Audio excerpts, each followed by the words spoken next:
schedule and come join us today right here on the Cutting Edge. So glad to have you. Thank you for coming. Thanks for having me. I'm grateful to be here today. Yeah, so, first I got to dig into, obviously there's so much that we could talk about. There's so much that's going on. What I want to start first to ask you about is, you and your real estate career, because, you're a woman, you're an African-American woman Sure. at that. Doing the things that you do. You've been in real estate. How long you been in real estate? Legally. Okay. All right. 11 years. About 11 years. I'm approaching 11 years. Okay. Actually, this month, June. Yes. Really? Okay, well, congratulations. June 19th. Okay, Yes. well, congratulations. Congratulations. I'm sure Houston is Houston always kind of been your Home area base. of focus? Yes. Okay, yes. so. But now I'm globally now. Oh, really? Oh, Yes. okay, you're international. Yes. Oh, you're an international player. Yes. Okay, that's what it is. Okay, that's cool. So, how have you grown? Like, where'd you start in real estate? Where'd you get your start? So I started when I purchased my own first property in the Third Ward area. Okay.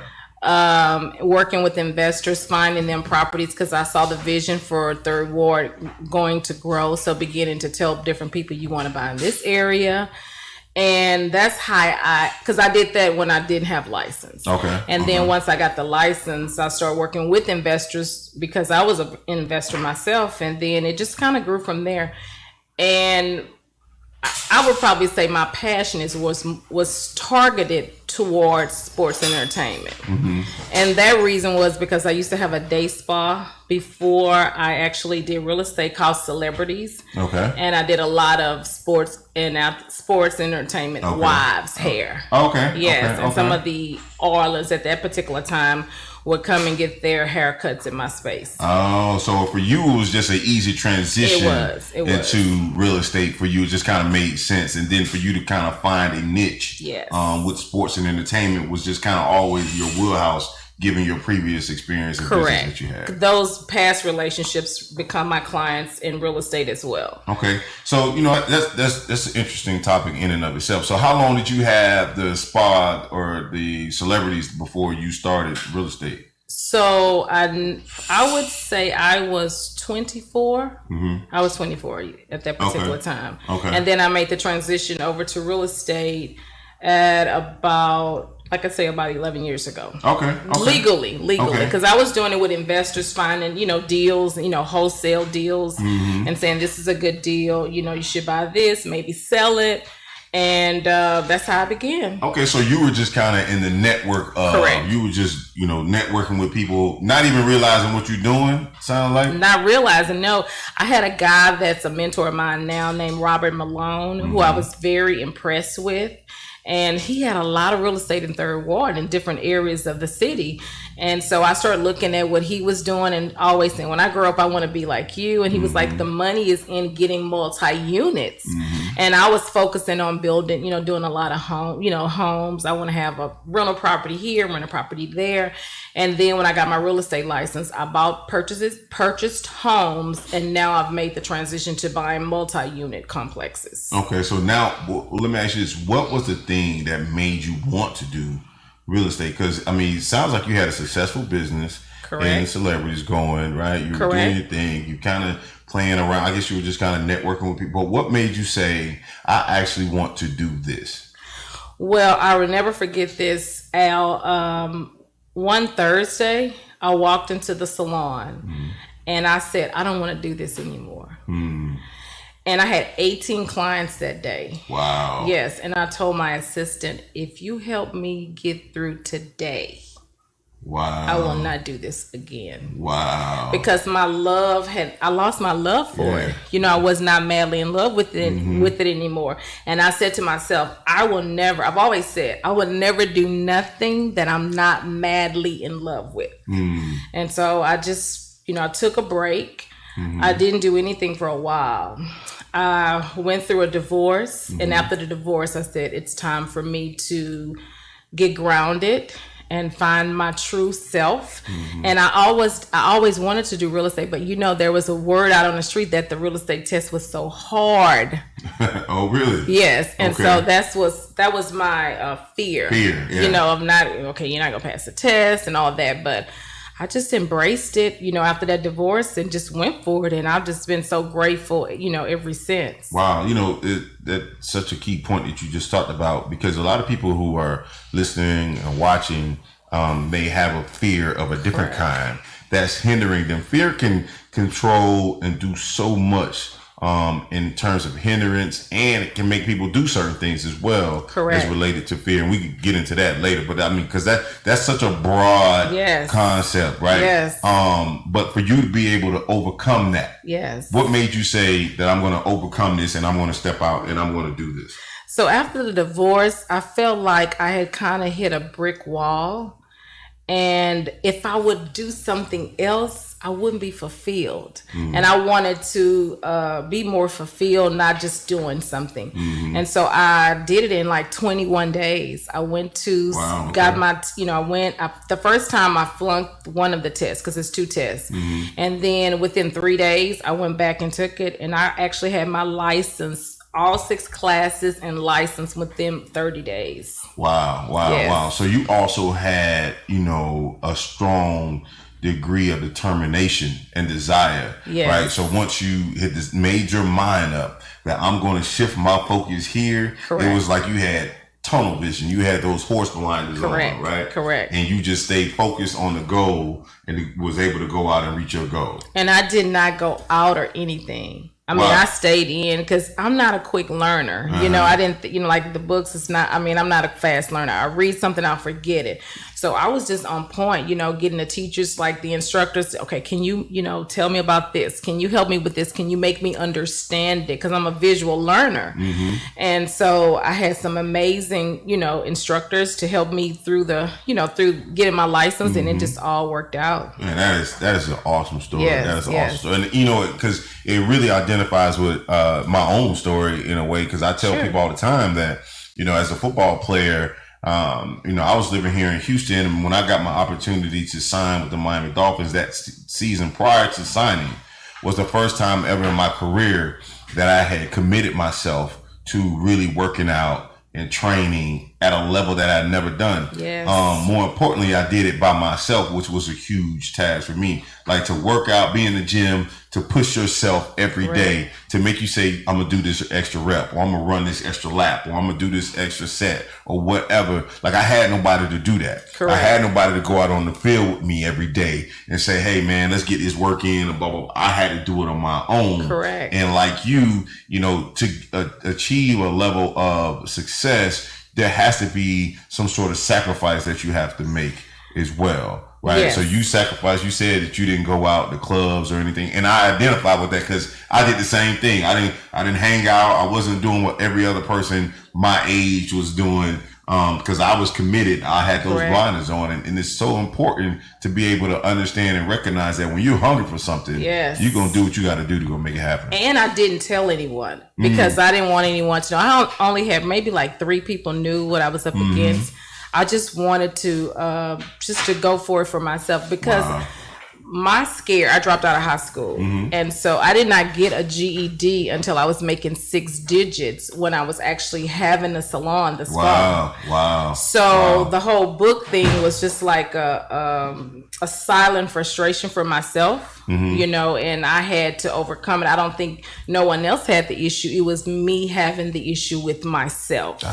And so I had to overcome that inner person, that person within. And so it was a task, but I'm so grateful that I confronted my fears, because anything that you confront, you can change. Absolutely. Yes. That is a powerful story. Yes. That is a powerful story. And I'm so glad you shared that with us, because I mean, it just goes and lends itself to that whole narrative at, no matter who you are, where you come from, or what you want. If you want something bad enough, you go get it. I don't care what you're going through in life or what's going on. Correct. You can overcome those obstacles. And a lot of times, like you said, the main obstacle in our way is ourselves. Yes. It could be dealing with fear. It could be a number of different things. But internally, if you can get past that, you can overcome much more. Absolutely. Yeah. Absolutely. You have to really look yourself in the mirror. Even recently, I've just decided to, within the last 5 months, to go back and see a therapist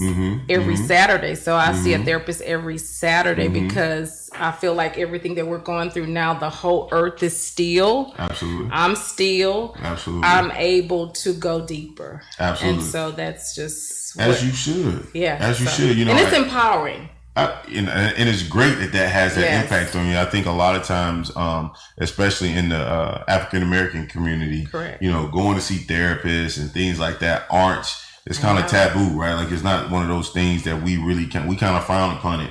Or we just don't do. That's kind of like going to the doctor. The same reason, we're in the same light, right? So it's good to see that you use it in a way that's helping you grow and evolve and become stronger. And I think it's so amazing that you're sharing this with our audience, and for you to be able to do that is so telling. And because the reach the level of success that you have, I mean, you have to have there's always the journey. Yes. You know, a lot of people always see the end result. They see your shine, they see you in this place or what have you, but they don't know your story, your journey. And that's what I always try to get to understand is other people's journey. Yes, it's I just reached a place this year. I said, you know what? If the earth is still, we're not moving, right? That means I probably need to take a break and try to go a little deeper within. And seeing the therapist, she has helped me so much to do, like stuff that I had in my subconscious that I wasn't sure about, but having that person to talk things through and just to say the answer that I already know and confirm that.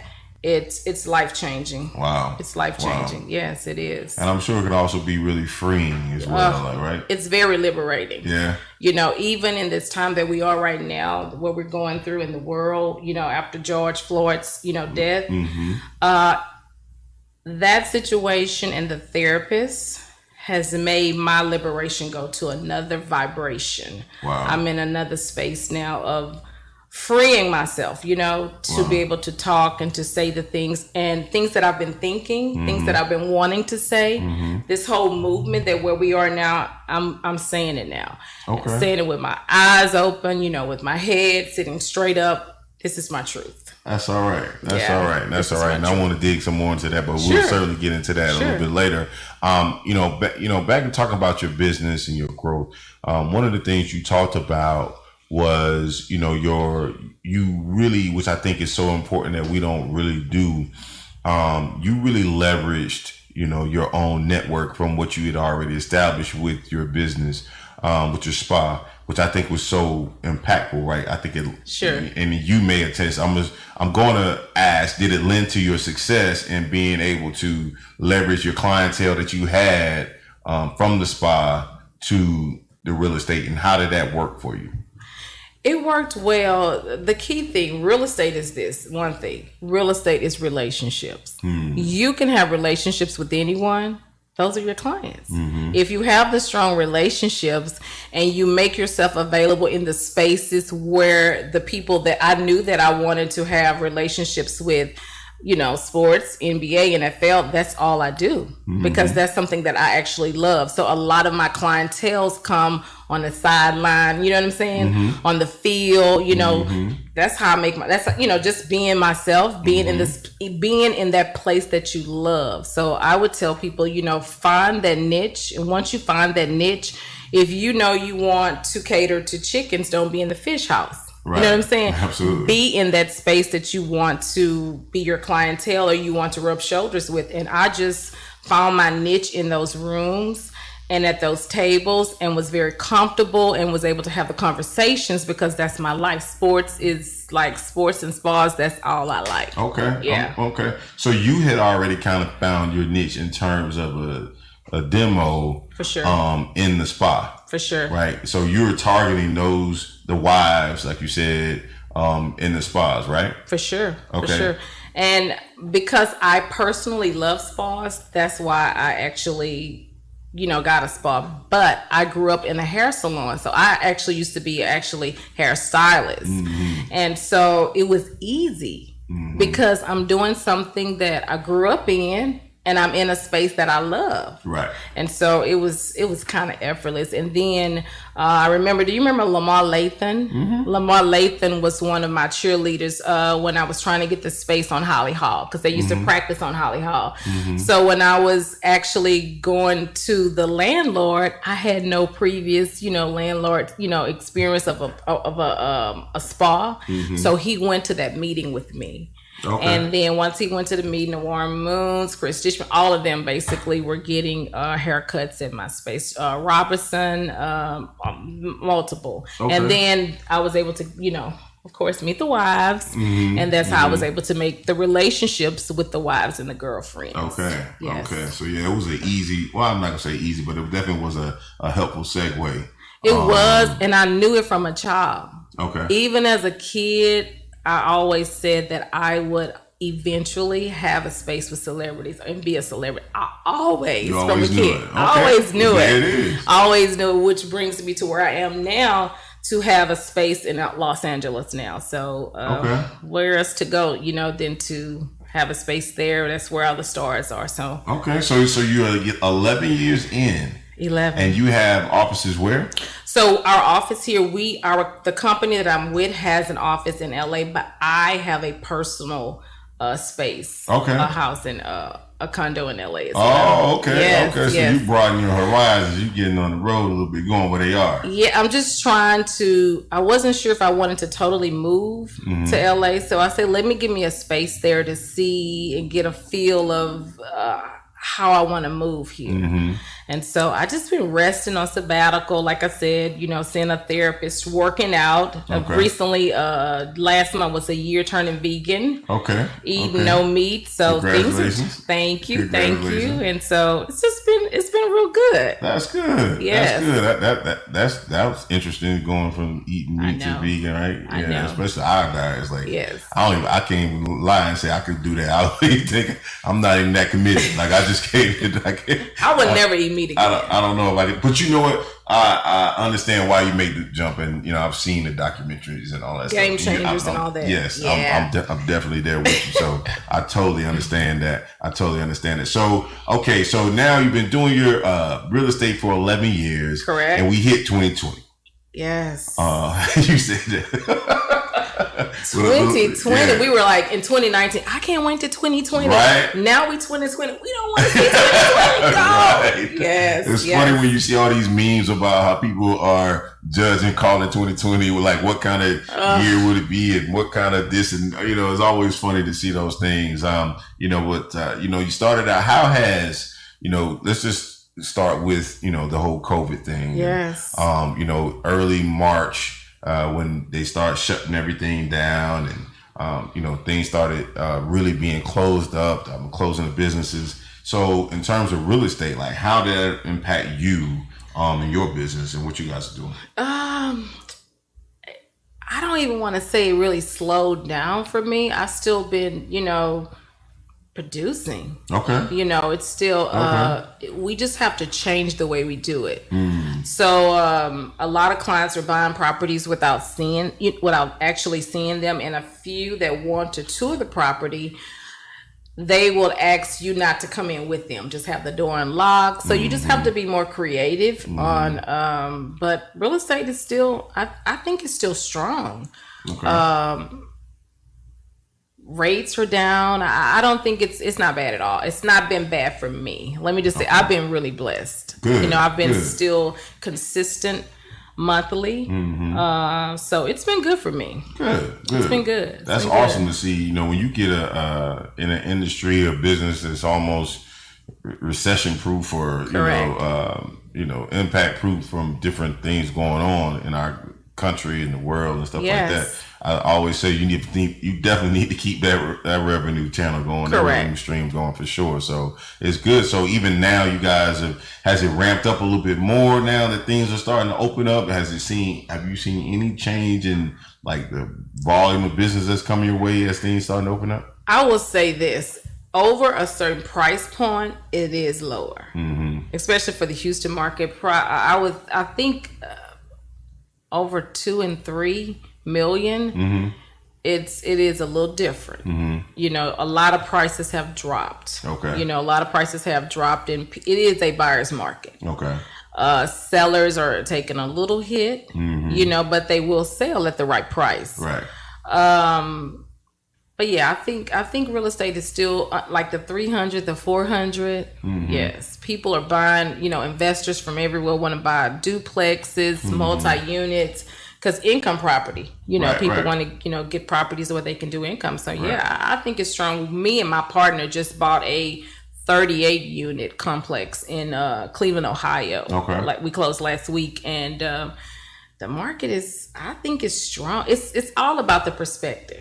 Right. What perspective you're looking at it. You know, some people may say, "Oh no, it's not it's a bad time," but I personally, in the conversations that I'm having, it's a great time. It's a good time. It's a good time. It's a good time to be in the business. It is. Okay. It is. All it right. is. And especially for investors. You know, because I have a very strong clientele of investors. Okay. And that's what I really, really like too. Okay. Okay. Yeah. I think that's important. So you're right. It is a matter of perspective, especially when you go through a situation like the whole country, the whole world's going through, dealing with COVID-19 and stuff like that. I think it is a matter of how do you view this situation. You could view it like, the majority and say, oh, we don't need to do nothing right now. Woe is me. And whether it's real estate or whatever your business is, there is an opportunity for you to, maybe reinvent, modify, change, help grow some things within your own business to help you come out of this stronger than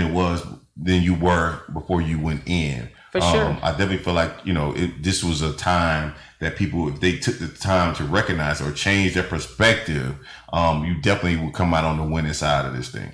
I was telling one of my friends, this is the way I looked at it. Okay, so the world belongs to God. He's the land, he's the landlord of the earth. And so we've been really busy doing what we want to do, building these systems, taking God out of the systems of this world. Okay. And so God said, okay, I'm the landlord. I'll let y'all, use my grounds. Right. And you've actually excommunicated me out of everything. So I'm just going to put everything on hold. And if me being a landlord, if you don't give me keys and access to certain systems, and take me out of schools, take prayer out of schools. Right. Well, guess what? I'm gonna shut it down too. Right. So I think I look at it in that perspective, in that way of to look at for myself is to take a break. Okay. Let's just pause. Let's just reflect. Right. Let's just make sure that what I am doing, that this is my purpose and what I'm supposed to be doing. And so I hate a lot of people die with COVID. Don't get me wrong. But honestly, for me, it's been a blessing just to be stilled. Okay, absolutely. Just to be totally stilled and just to make sure I tap into my truth. Yes. And that I'm doing what I am in love with. And not because I'm gifted or I can. We can do a lot of things. I can do hair, but I'm not called to do that now. We can do a lot of stuff, but are we called to? So it's been good for me. It's been good for me. That's awesome because I try to view it that same way, and I think again, it's a matter of perspective. For sure. Taking this time, I think a lot of people did try to take a lot of time because you had, you have. More time to spend with your family. Correct. More time to, I know for me, I got a, teenage son and daughter. So to be able to spend more time with them, was valuable. Time that I know I normally wouldn't have had everything been the way that it's always been for us. And, just being so busy and you're right. And mentioning the fact that God, he could definitely let us know who is king, right? Correct. He definitely can do that and put his finger on it and show the entire world. Correct. Who actually is king of this world. And so I think it's so powerful for you to say that and to be able to recognize that, I think is even more of a real quality that you got to have. Because some people could go through this and not see it. Yeah, especially when they're thinking that the White House is controlling their life. Oh, yeah. The absolutely. White House is definitely not controlling our lives. Absolutely. It's definitely not controlling mine at all. And so I think that if we take our minds, our focus off certain things that's happening and focus on what we're really called. Look at our personal manual. What has God called me to do? And be true to that. Yeah. No matter what happens in the world, if God has called you to do something, it will be manifested. Absolutely. So I think if we, like you say, it's all about perspective. Yeah. And what you focus on. Yeah, absolutely. So kind of given the time that we have right now, and with what's going on as it relates to George Floyd and Black injustices, the African American woman has always been one kind of, I think, previously up until the last couple of years, definitely been lost in terms of people being able to deal with businesses or business opportunities, growth, entrepreneurship, work, and the whole nine. Now you have these different movements that have been going on to help support women, which I always admire because I always admire just the strength that women display for one another, the support that you guys always have. Absolutely. So, you being in the position that you have right now with everything kind of going on, what would be some words of encouragement that you send out to other, women, of color who are out here trying to do their thing or to figure out what they should do, and to help them get going? To stay focused. If you have a vision and you're very clear, the thing for me is making sure your vision is clear. Find 3 points that you're supposed to be doing, and what do you need to do to get those 3 things done. Not wavering, being extremely firm, knowing this is what I'm called to do, and no matter what happens on the earth, make it happen. It's not that you have to move extremely fast, but you have to be moving towards that goal. And so for me, I just know what I want. And honestly, Al, if I'm not doing what I'm called to do and what I want to do, I have no peace. And I just refuse to live a life without peace. And so I think once we see the other side of peace, which is the frustration, once you realize that I no longer want to be in this frustration, this, feeling what I'm feeling, and the only thing that takes that away is pursuing that place of peace and the desire that's within you. Right. So it's been hard. It hasn't been easy, but it hasn't been that hard because I think for me, I've always kind of known what I wanted. And when you know what you want, it's kind of easy not to do things that you don't want. Right. Even when you do it, it doesn't feel good. So you know how to get out that space and make sure that you get to that space where this is what I am called to do. This is where I can sit down and be at peace and have rest. Right. And outside of that, it's, I don't have that peace. That's lending towards that focus, right? That's giving you that extreme focus you need to have. And like you said, if you know that you're not doing what you need to be doing, you're not moving the needle the way that you need to, you should have some unrest. Like it shouldn't be comfortable, in whatever that scenario is. Absolutely. So you're absolutely right about that. Absolutely. Those are good words. And I hope that, our young sisters, women who are listening, are taking heed to, because I think there's a reason why you've been so successful. And let me say this too, is finding the right mentors. I have been so blessed with that. I have amazing mentors in every area, financially, someone helped me with my food now, every area of life, whatever it is that you're trying to achieve, always have someone that you can sit at their feet and someone that you can connect to and that you can ask the questions, should I do this? Should I not do this? I'm telling you, that mentorship thing that's everything. That's what it's it. I don't do anything, make any moves. Right. Without talking to every mentor in every area of my life. That's awesome. I don't make no moves. That's awesome. And I've been doing that forever. That's awesome. Because, I did not have the degree. So I could not lean on a degree. Okay, I got this. No, I didn't have that. So I had to always sit at someone's feet, say, look, this is not where I came from. I don't have anyone in my family that has achieved these goals, the things that I have inside of me. I don't know where it came from. You know, nobody has done these things. So how do I get there? And being able to sit there and, you know, and to listen and to do what they have instructed me to do. So that mentorship is strong. Okay, well, you know, that is awesome, and I think that those are definitely key elements. You know, what's so important was that you recognize that you needed to do that. Absolutely. Like that, I think it's one thing to say those things, but the more important piece is to recognize that you need that help, you need that direction, you need that guidance, and we all do. Because Absolutely. it's better to go out and, you know, take heed of people that have learned, they've broken their bones, they've made their mistakes. So listen to their advice, take their guidance, and help you in your business. So that has been awesome. So yeah, we're on the cutting edge right now on our Women Crushing Wednesdays with Miss Tanja Clark. We'll be right back in a few minutes. We'll be right back.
And welcome back to Women Crushing Wednesdays right here on the Cutting Edge. You're listening to the Edge Network on 1540 AM, 101.7 on your FM dial. Please feel free. I got the wonderful Miss Tanja Clark in the building with us, the real estate mogul and entrepreneur, and here's giving us some of her precious jewels she's dropping on us today.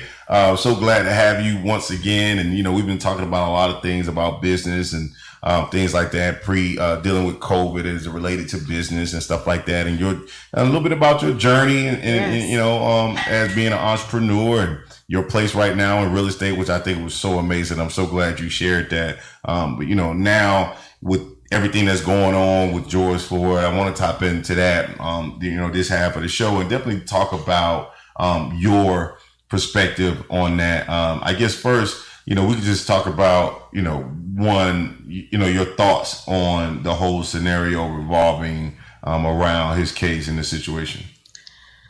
Man, that thing hit hard. You know, I felt that in my soul. You know, seeing the video, and at that particular time, I was actually in LA, and the protests was. I mean, I actually I had never protested before and did any of that, and going out there, feeling that energy, seeing that oneness of white, pink, blue, green, yellow. That thing is powerful. And that it's changed me inside. I can't explain what it's done for me. You know, there's a scripture in the Bible that says, unless the seed fall to the ground and die, that's the harvest. So his life was a very precious seed that had to die so that America could wake up. And So with that in mind, how do you feel like America has responded to his death? I think it's responded well. A lot of people think, and I probably get some people probably mad at me on this, but a lot of people feel like they should not have done a lot of things like loitering and, you know, whatever.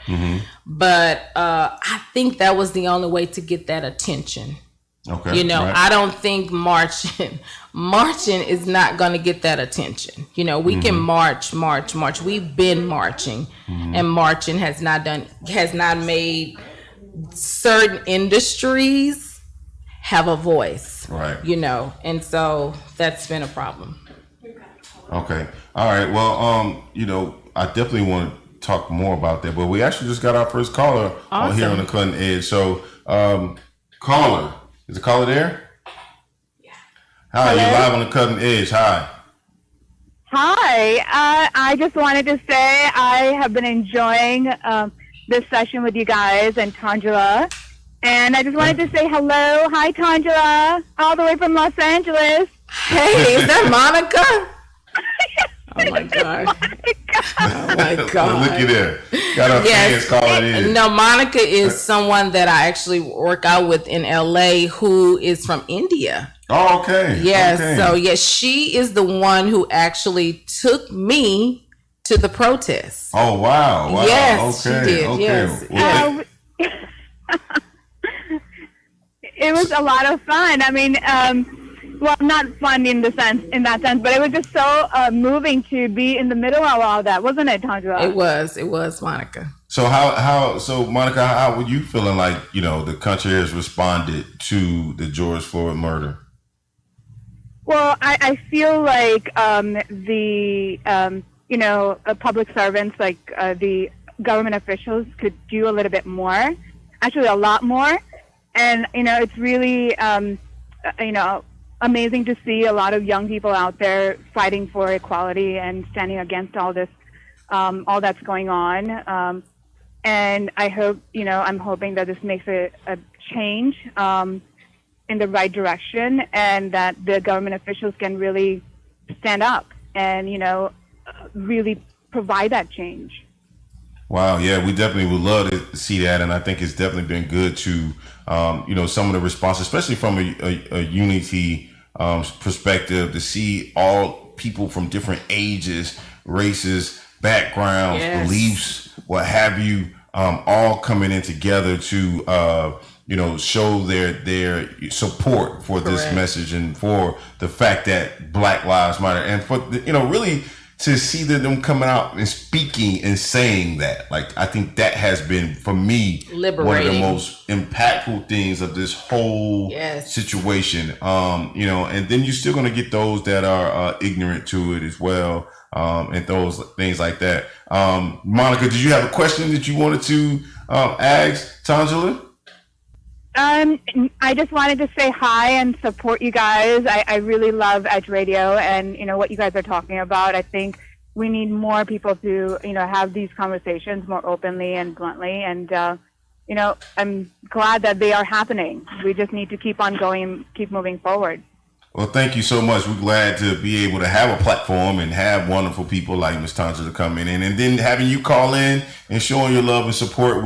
We definitely, I'm glad you do that. We pray that you will continue to do that as we continue to have these Absolutely. discussions and things like that, and encourage, your friends and your network to come on and show us their support or watch and tune in, because we definitely going to have more conversations around these, the subject matter of all kinds. Having other wonderful people such as Tanja to come in and share their journey, share their story, talking about different things from a lot of different angles, because that's one thing that I want to make sure that we do is just talk about, issues from a number of different perspectives. Correct. Which I think is so important for us all to understand everybody's perspective on these different issues, Absolutely. which helps us bring us into. Thank you so much, Monica, Thanks, for calling in. Monica. We truly appreciate Thank it. you. Which segues right into my next point that I wanted to bring in about this whole situation with George Floyd and what's happening as a relation to that. The New York State Police union boss yesterday came out and they had a big press conference, and he said that that the officers need to stop being treated like animals and thugs. What is your thought around that and the idea that they feel like they're being shamed, treated like animals, treated like thugs? What are your thoughts on that? I just think that they don't want to take. That's a person, and that's a organization that do not want to take ownership, which means there is some guilt behind the door somewhere. So whenever you see a person trying to blame on somebody else, their hands are dirty. So that's something that needs to be dealt with. I think it's very obvious to the eye that we have a problem, America. Okay. And so we need to deal with the problem, and we need to start cleaning the house. And nothing is going to change until the house is clean. And so that's just, that's foolishness what he's saying. It's just ridiculous. It's just I thought it was like you. I definitely think it's ridiculous. I also thought that it was interesting for him to say out and use those words, because a lot of times that's what we as African Americans, we always get labeled as animals, thugs, right? And so I saw an interesting post on Facebook earlier that said that it ain't so fun when the rabbit got the gun, huh? That's right. That's right. To be able to point it back at them, and now they get a sense of what it's like for us to be treated that way. Because, a lot of people say, which is true, not all cops are bad people. Absolutely. And, and my response to that every time is that not all black people, black men and women, are thugs and animals. Correct. Or gangsters or killing out to kill you either, But I think that what we're seeing is unity like never before. That's what I'm glad to see. I am glad to see that it's not a black thing that's marching. It's not a black thing that's protesting. I am glad to see, because I have friends, Monica's a friend. From India. I have friends from Colombia. I have friends, my mentor, one of my number one mentors is Asian. So I am glad to see all of us say, look, Black Lives Matter.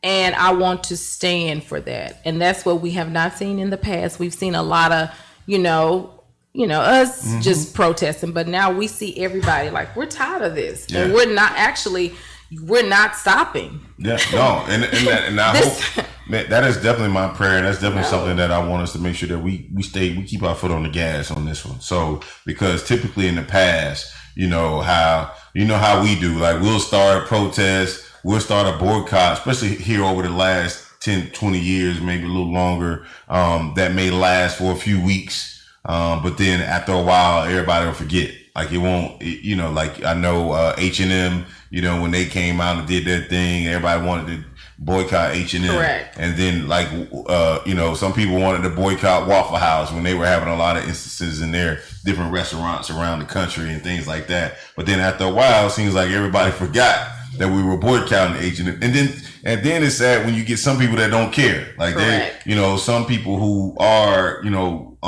black or, you know, who's sitting on the same side of the fence as you that don't care. They want to ignore, they want to go buy Gucci. They don't care because I want a Gucci bag or whatever. You know, so I think, you know, that's a whole nother conversation, I think. But you know what I wish I could see? What's that? I really wish, and I mean, I know this is, you know, I wish I could see the African American athletes, the NBA, the NFL, not move. Like the LeBrons. I may get in trouble on this. Not move. Like, don't show up to practice and don't show up to the games. The ones that fill the stadiums, don't show up. Because we have a momentum now. Okay? And if we could shut their system down, because there's no way that you can get on TV and say Black Lives Matter and never mention Kaepernick's name. Right. That's insensitive to me and it's insulting. Right. As an African American, right? So the reason why we are where we are because they have not been sensitive for 400 years plus. Well, yeah, because they ain't had to. Okay. Right? So now that they are aware, the only way that they understand our language or our pain is through a pocketbook. Absolutely. Okay. So if that's the only language they know, because we operate more from a heart place. Okay. So if they only understand money, let's talk. So okay. So you now you bringing up some emotions for me because I say this all the time. I've said here recently on the air and just on my social media and stuff like that, I've shared the idea that I really would love to see that. Now, to me, the best place, the greatest time for that to happen would be in unison, where all black or those who are in support of, not going to just say all black, but all those people who are in support of. For sure. Like when there's a football game or a basketball game, I want them to go. I want them to go warm up. I want them to go get ready. I want them to stretch. I want them to do all of that. Okay.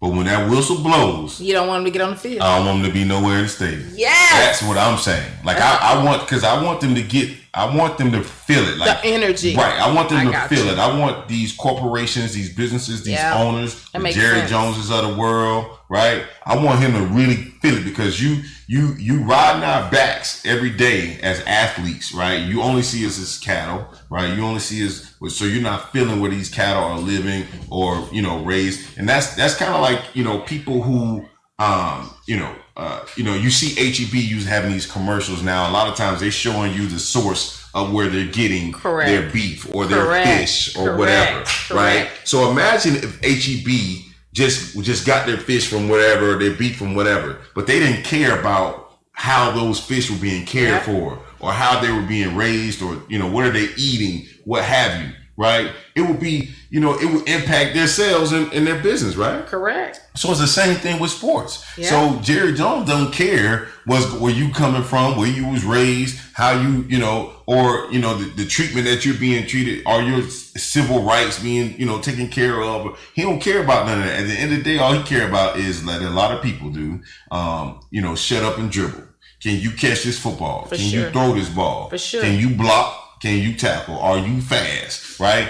And I think the greatest statement that we could make on the largest platform, one would be sports in America. And for our African American stars, and not just the stars, but all of them in unison, have to send a message collectively, just like they did with the NFL video when a lot of the guys did that video. Yes. But to me, a greater statement would be when LeBron don't show up to a game. That's what I said. When Steph Curry don't show up to a game. That's what I said. I mean, to me, that's the greatest. And I'm not sure if they're not in the background doing that, because that's a possibility. Because Right. I'm sure those boys, they have led us in many ways. I mean, they have stood for a lot of things that we believe in. So I believe that the conversation is being had through with the LeBrons and the Steph Currys and the DeAndre Hopkins. You know, I think they are having conversations. Now I'm like you. I'm not saying this to take away from anything that they've done, or in any way. I just think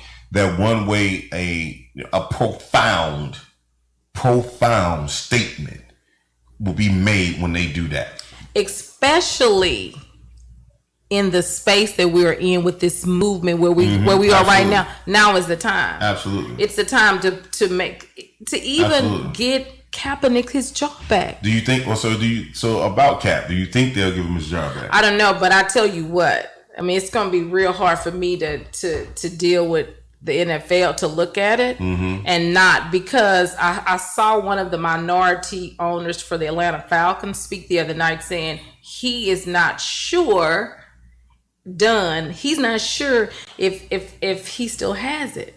So I was like, are you serious? Well, you know, they made a circus act of that workout that he did last year. Yep. And then he went out and did his own just to show people. Yep. So, you know, I know the guy been working out. He's been removed from the game now for about 3 years, I think, at this point. 3-4 years. So, you know, I think that he definitely still has it. I mean, to be honest with you, if anything, he probably got some real fresh legs. Like, we would say that in football all the time. Like, you know, you got fresh legs coming back and things like that.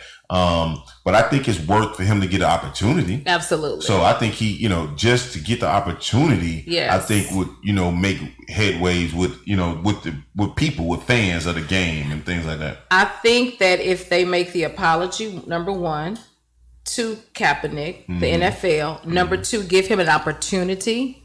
I think that would be more liberating for us as a nation, not a black thing, not a white thing. Everybody needs to know that, look, they've gotten this right, but mainly blacks. But do you think, okay, so then let me ask you this though, because, you know, the game of football is a business.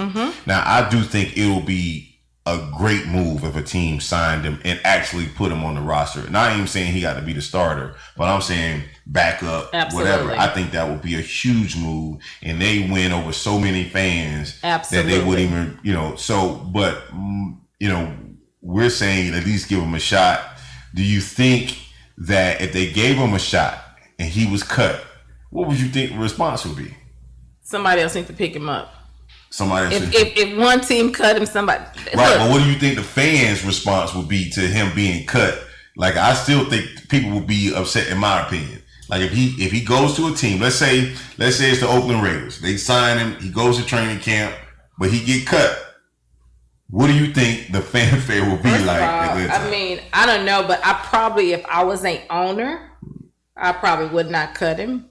Okay, because you've kept a lot of people on roster, like they kept Tony Romo on the roster for a very long time, and my nephew could have told him his time is up. So I have no sympathy. He don't cut him. I mean, you've carried a lot of people, and don't cut him because of what he has sacrificed. Let's not look at what he's capable of totally doing, if there's such what you want him to do, but let's look at the real issue.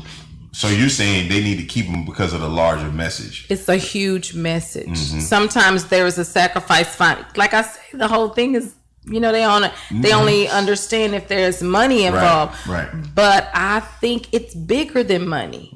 You know, and if we could, as an owner, whoever that owner would be, which I pray that person would come forward, is that person would understand this is bigger even than the NFL. Okay, that they would go back 400. You understand what I'm saying? Absolutely. That it's huger than that. Absolutely. And the reason why he took his, you know, knee, that's why I was upset with Drew Brees. Drew Brees was like, it breaks his heart to see someone kneel, but he never said it breaks his heart to see a black man shot. Right. So I think it's bigger than, you know, a position. Now in Drew's, you know, I'm gonna say this, and I said this after he first made the statement. You know, one of the things, especially like, because we've talked about understanding perspectives. So when I heard Drew say what he said, I had to understand his perspective. Now, I don't know if I had to look at the whole context of the conversation that they were having. And they said that,